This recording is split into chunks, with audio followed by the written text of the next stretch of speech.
দুদিনের ডালমা আইল্যান্ড সফর শেষে ফেরার পথে যে ক্রুজে আমরা গেছিলাম, একই ক্রুজ আমাদেরকে আবার রিটার্ন নিয়ে আসতেছিল।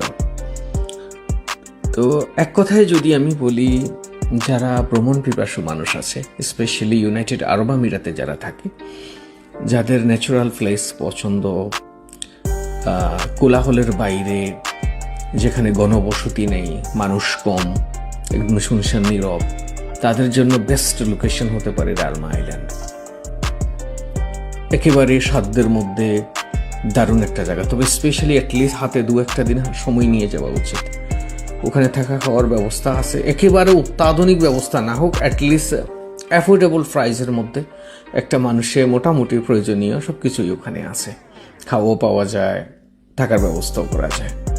ভালো লাগবে, যে কোনো মানুষ ওখানে গেলে 1-2 দিনের জন্য বেস্ট প্লেস হতে পারে, মেমোরেবল হবে।